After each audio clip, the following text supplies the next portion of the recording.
নমস্কার বন্ধুরা, পূজা কিচেন ব্লগসে সমস্ত বন্ধুদের স্বাগত জানিয়ে চলে এসেছি আবারও একটা নতুন পর্বে। আজকে নিয়ে চলে এসেছি এই যে দেখুন বন্ধুরা, ঢেঁড়স। আজকে এই ঢেঁড়সেরই একটা নিরামিষ পদ আপনাদের সঙ্গে শেয়ার করব। আপনারা প্লিজ প্রথম থেকে শেষ পর্যন্ত দেখতে থাকুন, আশা করি প্রত্যেকের ভালোই লাগবে। প্রত্যেক বন্ধুর কাছে একটাই অনুরোধ, আপনারা প্রথম থেকে শেষ পর্যন্ত অবশ্যই দেখবেন। রেসিপিটি কিন্তু একদম নিরামিষ, পেঁয়াজ রসুন ছাড়া, কিন্তু খেতে অসাধারণ টেস্টি হবে। এই রেসিপিটির নাম আপনারা জানাবেন, কি নাম দিলে ভালো হতে পারে। আমি এখন ঢেঁড়সগুলো ভালো করে ধুয়ে কেটে নেব। যারা ঢেঁড়স খেতে পছন্দ করেন না, কিন্তু এই রেসিপিটা করলে অবশ্যই খাবেন, খুব টেস্টি হয়। ঢেঁড়স কিন্তু সবসময় কাটার আগে পরিষ্কার করে ধুয়ে নিতে হবে। এটা কাটার পরে ধুয়ে নিলে প্রচুর জল বেরাবে।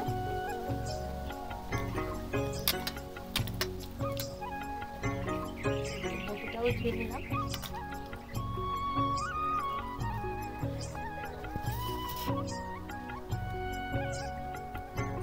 আজকের ঢেঁড়সের রেসিপি একদম গোটা গোটা এরকম। আমি মাথার কাছে এইভাবে একটু ফাঁক করে নিলাম, মশলা ঢুকবে খুব ভালো করে, তাই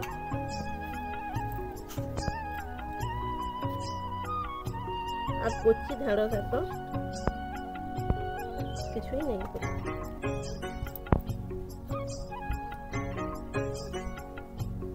বন্ধুরা কিন্তু এই রেসিপিটির নাম আপনারা দেখে জানাবেন কি নাম দিলে ভালো হবে।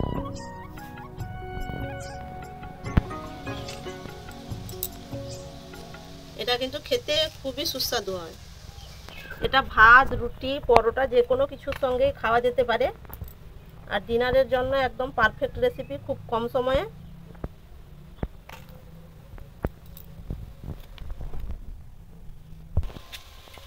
আমি সব ঢেঁড়স খুব ভালো করে একদম পরিষ্কার করে কেটে নিয়েছি, ধুয়ে নিয়েছি, তাই আর ধোয়ার দরকার নেই। এবার এর মধ্যে আমি কিছু মশলা মাখাবো। প্রথমে দিয়ে দিলাম লবণ,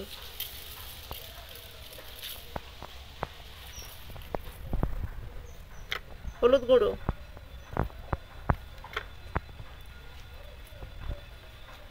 লঙ্কা গুঁড়ো, খুব বেশি লঙ্কা এখন না। এবার দিয়ে দেবো এর মধ্যে বেসন।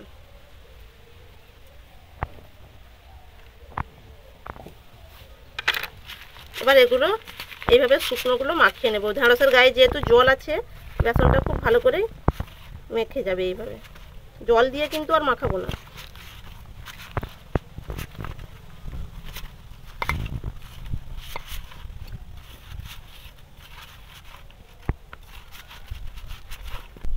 এটা খুব ভালো করে একদম মাখানো হয়ে গেছে এইভাবে। এবার এটা রেখে দিচ্ছি। আমি একটু মশলা এবার বাটবো। এখানে দেখুন বন্ধুরা, নিয়ে নিয়েছি এই যে কালো সরষে, এর মধ্যে আছে পোস্ত, আর এখানে 5-6টা মতো আমি কাজু বাদাম দিয়ে দেবো। একসঙ্গে সবগুলো বেটে নেব।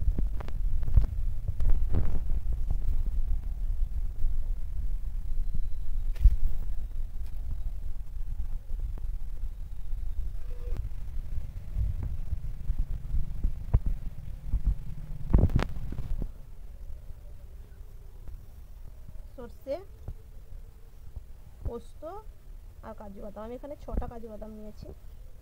খুব বেশি লাগবে না, এরকমই হলে হবে, তবে ঢেঁড়সের পরিমাণটা দেখেই দিতে হবে।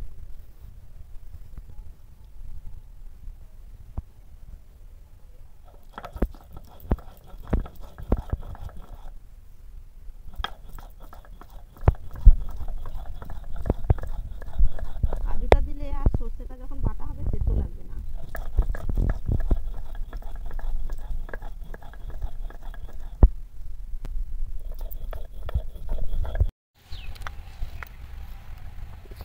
মশলা বাটা কমপ্লিট। এবার উনানটা ধরিয়ে নেব।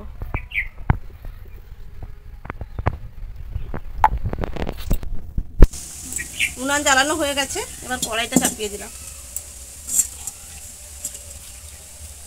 কড়াইটা একটু ভালো করে গরম করে নেব। আমি গরম হয়ে গেছে, কড়াইয়ের মধ্যে আমি সরিষা তেল দিয়ে দিলাম।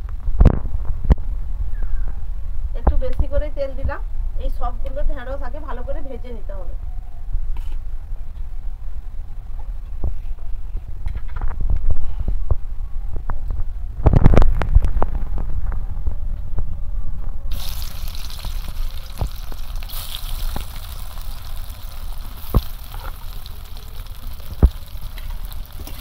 এবার ঢেঁড়সগুলো ভালো করে এরকম তেলে ভাজবো।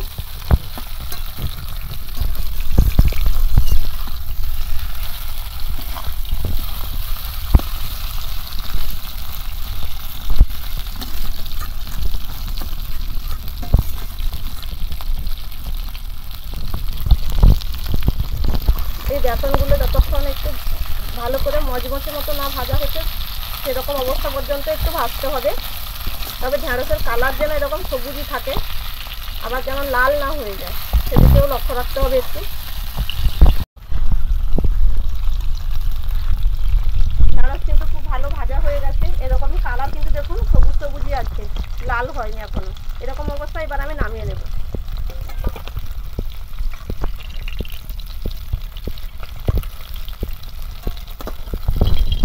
এই তেলের মধ্যেই দিয়ে দেব কালো জিরে, হলুদ গুঁড়ো, দিয়ে দেব টমেটো কুচি। একটা মিডিয়াম সাইজের টমেটো আমি কুচি করে নিয়েছি। এর মধ্যে দিয়ে দেব লবণ, পরিমাণ মতো লবণটা দিয়ে দিলাম। টমেটোটা খুব বেশি একদম গলাতে হবে না, এরকম অবস্থায় এবার আমি দিয়ে দেব লঙ্কা গুঁড়ো।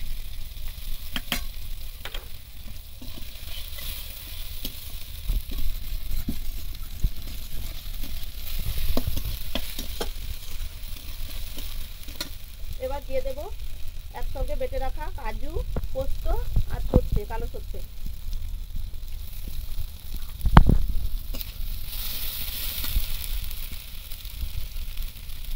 মশলা বাটা জলটা দিয়ে দিলাম। এবার ভালো করে মশলাটাকে কষাবো।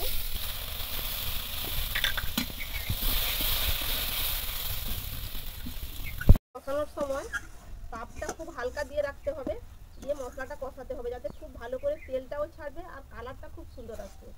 খুব বেশি জোরে জাল দিয়ে দিলে কি হবে, মশলাটা কষানোর আগেই নিচে বসে যাবে। একদম হালকা করে তাপ দিতে হবে। এই যে দেখুন সাইডে সাইডে একদম খুব সুন্দর করে তেল ছাড়তে শুরু করে দিয়েছে আর কালারটাও খুব সুন্দরভাবে একদম চেঞ্জ হয়ে যাবে। আর অনবরত এরকম নাড়তে থাকতে হবে।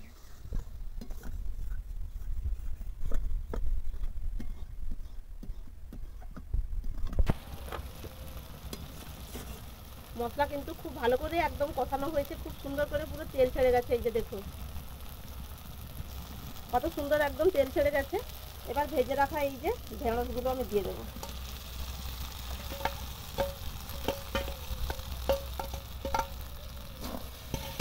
এবার ঢেঁড়সগুলোকে ভালো করে মশলার সঙ্গে আর আমি 1 মিনিট মতো সময় নিয়ে একটু কষিয়ে নেব।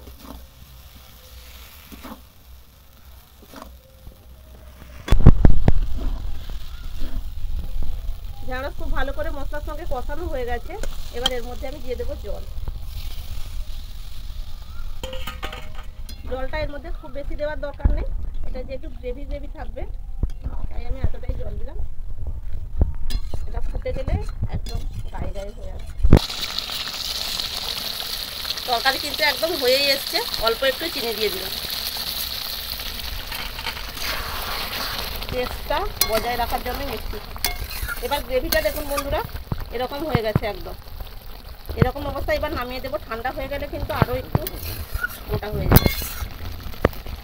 একদম রেডি ভেন্ডির তরকারি, নামিয়ে নিলাম।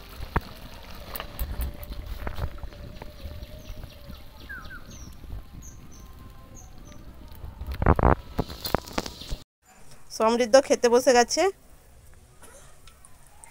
এই ভেন্ডির তরকারি সাথে আছে আলু মাখা আর টক ডাল, আমডাল আমডাল হয়েছে। আমার ঘরে পূর্ণিমা পুজো হবে তাই আজকে নিরামিষ হচ্ছে। নিরামিষেই মা আমডাল, আলু মাখা আর হয়ে গেছে ভেন্ডির তরকারি রান্না করেছে।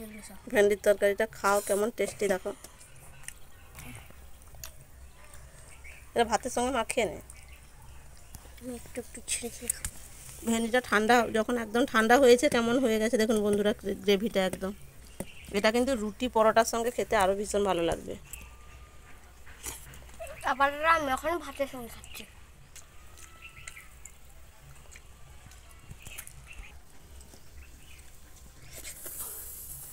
কেমন রে ভেন্ডি? ভালো।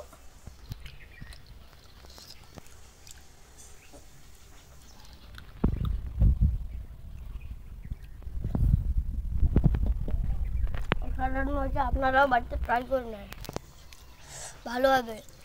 আমি ভাত দিয়ে খাচ্ছি, আপনারা ভাত দিয়েও খেতে পারেন, কিংবা রুটি পরোটা, ডিনারে একদম জমে যাবে রুটির সঙ্গে। পরোটাও ভালো হবে। একটা লুচি দিয়ে খাওয়া যাবে না?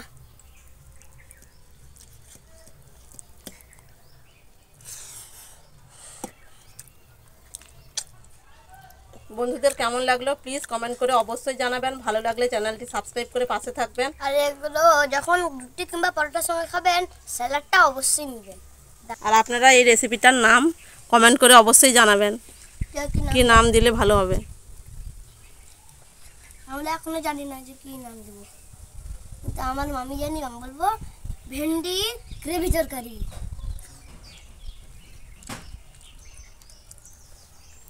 আজকের মতো এখানে শেষ করলাম। সবাই ভালো থাকবেন, সুস্থ থাকবেন। দেখা হচ্ছে নতুন পর্বে। টাটা।